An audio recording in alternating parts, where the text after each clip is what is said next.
ఉమ్మడి పశ్చిమ గోదావరి జిల్లా ఎంఆర్పీఎస్, ఎంఎస్పీ మరియు అన్ని అనుబంధ సంఘాల సమావేశం బాబు జగజీవన్ రామ్ కమ్యూనిటీ హాల్, ఇజ్రాయెల్పేట, ఏలూరులో ఎంఎస్పీ జిల్లా అధ్యక్షులు కందుల రమేష్ ఆధ్వర్యంలో జరిగింది. ఈ సమావేశంలో ఎస్సీ రిజర్వేషన్ల వర్గీకరణకు ఆంధ్రప్రదేశ్ అసెంబ్లీలో ఏకగ్రీవంగా తీర్మానం చేసిన సందర్భంగా ఆంధ్రప్రదేశ్ రాష్ట్ర ముఖ్యమంత్రి నారా చంద్రబాబు నాయుడికి, డిప్యూటీ సీఎం కొణిదెల పవన్ కళ్యాణ్కి, కేబినెట్లో ఏకగ్రీవంగా ఆమోదం తెలిపిన మంత్రులకు, ఎన్డీఏ కూటమి ప్రభుత్వానికి, శాసనసభ్యులందరికీ సామాజిక కోణంలో వర్గీకరణకు మద్దతు ప్రజాప్రతినిధులందరూ తెలిపారని తెలియజేశారు. మందకృష్ణ మాదిగ తరపున ఎంఆర్పీఎస్ ఆంధ్రప్రదేశ్ రాష్ట్ర కమిటీ తరపున కృతజ్ఞతలు తెలిపారు. అనంతరం ఏలూరు జిల్లా ఎంఆర్పీఎస్ కమిటీ నిర్మాణంలో భాగంగా కొత్తపల్లి మురళి ఎంఆర్పీఎస్ జిల్లా అధ్యక్షులుగా, నాగేంద్ర ఎంఆర్పీఎస్ జిల్లా అధికార ప్రతినిధిగా, జాతీయ అధ్యక్షులు, రాష్ట్ర అధ్యక్షులు మరియు ఉమ్మడి జిల్లా ముఖ్య నాయకుల సమక్షంలో ఎన్నిక చేశారు.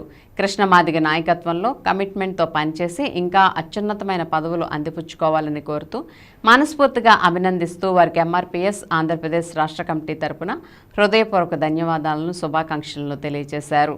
ఈ కార్యక్రమానికి డాక్టర్ మున్నంగి నాగరాజు ఎంఆర్పీఎస్ జాతీయ అధ్యక్షులు, రుద్రపోగు సురేష్ ఎంఆర్పీఎస్ రాష్ట్ర అధ్యక్షులు, ముమ్మిడివరపు చిన్న సుబ్బారావు ఎంఎస్పీ సీనియర్ నాయకులు, బయ్యవరపు రాజేశ్వరరావు ఎంఎస్పీ సీనియర్ నాయకులు, కందుల రమేష్ ఎంఎస్పీ ఏలూరు జిల్లా అధ్యక్షులు, యార్లగడ్డ రతన్రాజు ఎంఆర్పీఎస్ పశ్చిమ గోదావరి జిల్లా అధ్యక్షులు, పల్లి వేణి పైడయ్య ఎంఎస్పీ పశ్చిమ గోదావరి జిల్లా అధ్యక్షులు, హైమావతి ఎంఎంఎస్ ఏలూరు జిల్లా అధ్యక్షురాలు, చౌటుపల్లి విజయ ఎంఎంఎస్ రాష్ట్ర నాయకులు, నక్షత్ర, పసుపులేటి చిన్నబాబు, కనగల శేఖర్, సిద్ధు, బాలం వెంకటేశ్వరరావు, జేమ్స్ తదితరులు పాల్గొన్నారు. ముఖ్యమంత్రిగా ఉండబడినటువంటి సమయంలో ఈ రాష్ట్రంలో 1999 నుంచి 2004 వరకు ఈ రాష్ట్రంలో వర్గీకరణ అమలైంది. మరి ఆనాడు ముఖ్యమంత్రిగా ఉండబడినటువంటి చంద్రబాబు నాయుడు గారి యొక్క హయాంలో మాదిగ జాతి బిడ్డలకు, అలాగే ఉపకులాల బిడ్డలకు 23,000 ఉద్యోగాలు రావడం జరిగింది.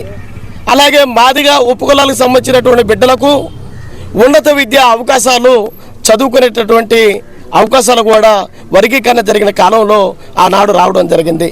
మా చేతితోటి మా కన్నునే పొడిపించినటువంటి కుట్రలో జగన్మోహన్ రెడ్డి గారు కానీ ఆలోచించకపోతే ఆయన కానీ భవిష్యత్తులో మాదిగ జాతి మొత్తం కూడా జగన్మోహన్ రెడ్డి గారి భవిష్యత్తులో ఆయన పట్ల, ఆయన ప్రభుత్వం పట్ల, ఆయన యొక్క రాజకీయ పార్టీ పట్ల, వైఎస్ఆర్ కాంగ్రెస్ పార్టీ ఉన్నటువంటి మాదిగ ప్రజలందరూ కూడా ఖాళీ చేసి వచ్చే అవకాశాలు ఉన్నాయని చెప్పి సందర్భంగా స్పష్టంగా తెలియజేస్తూ, మాకు సాయం చేసినటువంటి పెద్దలు, ఈ దేశ ప్రధాని గౌరవ నరేంద్ర మోడీ గారికి, మాదిగ జాతికి, అదేవిధంగా కేంద్ర ప్రభుత్వానికి వారధిగా పనిచేస్తున్నటువంటి మా ఉద్యమ శ్రేయోభిలాషి, మా బిడ్డలాంటి వాడైనటువంటి గౌరవ కేంద్ర మంత్రి వర్యులు కిషన్ రెడ్డి గారికి, పెద్దలు వెంకయ్య నాయుడు గారికి, హోంశాఖ మంత్రి అమిత్ షా గారికి కూడా మేము మా దండోర ఉద్యమ పక్షాన ధన్యవాదాలు తెలియజేస్తున్నాం. అదేవిధంగా వైఎస్ఆర్సీపీ పార్టీలో ఉన్నటువంటి మాదిగ జాతి ప్రజలందరికీ కూడా మేము ఒకటే ఈ సందర్భంగా విజ్ఞప్తి చేస్తున్నాం. ఏబిసిడి వర్గీకరణ వల్ల మన బిడ్డలకు 100 ఏళ్ల భవిష్యత్తు దక్కుతుంది. కాబట్టి వైఎస్ఆర్సీపీ పార్టీలో నుంచి, జగన్మోహన్ రెడ్డి నాయకత్వంలో నుంచి మాదిగ జాతి బయటికి రావాలని విజ్ఞప్తి చేస్తూ సెలవు తీసుకుంటున్నాం. జై మాదిగ, జై మందకృష్ణ మాదిగ.